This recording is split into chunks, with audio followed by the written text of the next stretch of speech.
So yesterday afternoon, some news came out that the Jaguars decided to pay Trevor Lawrence a 5-year, $275 million contract, which ties Joe Burrow for the most money per year at the quarterback position.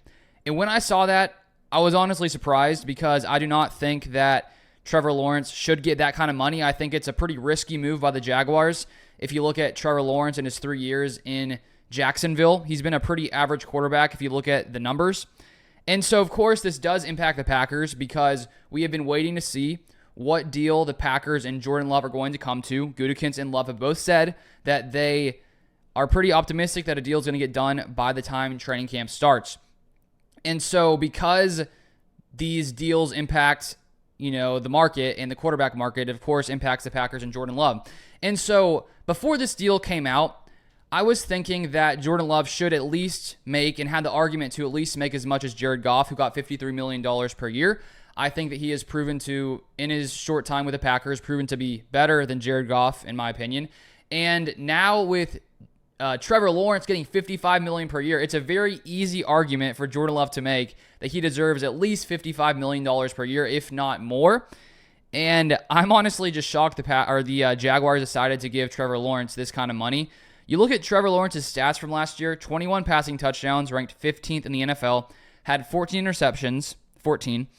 He had the third most turnovers in the NFL last season, an 88.5 passer rating, which is 24th in the NFL, and a 65.5% completion percentage, which ranked 17th in the NFL.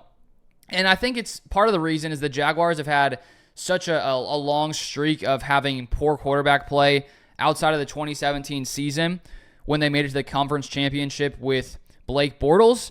But before Trevor Lawrence had come into Jacksonville, the Jaguars had only won 12 games in the previous 3 seasons and had 6 different starting quarterbacks. And so I see where if you're the Jaguars and Trevor Lawrence has allowed you to have some kind of success, 9-8 the past 2 seasons, it did make it to the playoffs a year prior, won 1 playoff game.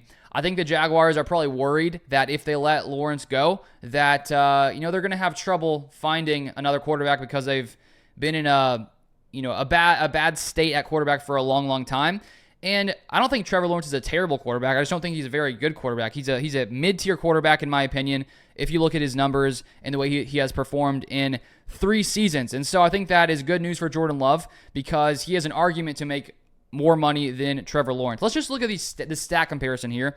I found this at Fantasy Pros, their website, and this basically just compares, as you can see, the stats for Jordan Love and Trevor Lawrence. Look at these passing numbers. Jordan Love has Trevor Lawrence beat in pretty much everything but completion percentage. He has more yards last season. He may have played 1 more game than Trevor Lawrence. Jordan Love had 32 touchdowns, Trevor Lawrence 21. Jordan Love had 11 interceptions, Trevor Lawrence 14. And so, I mean, you look at Jordan Love last year in his first season, he's already playing better than Trevor Lawrence. And honestly, I'm still shocked that Trevor Lawrence got this kind of money. Look at this. This is Trevor Lawrence and Baker Mayfield last season. Look at these touchdown, interception. Baker Mayfield, 7 more touchdowns, 4 less interceptions. Trevor had slightly better percentage. Baker Mayfield had more passing yards. And honestly, you look at the numbers between Baker and Trevor, there's not much of a difference. Baker honestly had better numbers than Trevor Lawrence last year, and Baker got $33 million per year. Trevor Lawrence is younger. He's maybe 5 years younger than Baker Mayfield, so I understand it from that perspective.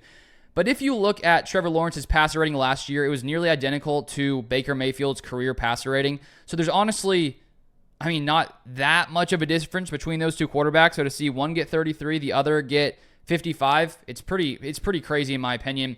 And I mentioned this in the other video talking about Tua Tagovailoa as well, that it seems to me nowadays with the way that this quarterback market is going, that even quarterbacks who are in the 10 to 15 range are going to get paid at that top tier just because the market is always going up, and for whatever reason, these teams feel like they have to pay a guy like Trevor Lawrence $55 million per year.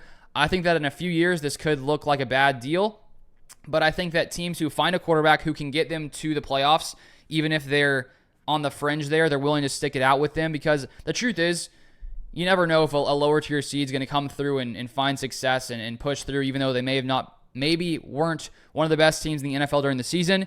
Teams can catch fire, and you can win a Super Bowl with a guy like Nick Foles. So I honestly just don't get it. But for Jordan Love, he has an argument to make. I'd say it's $60 million per year. You could easily, looking at Trevor Lawrence's deal, make the argument for that. And so the question is, will Jordan Love want to push it even more?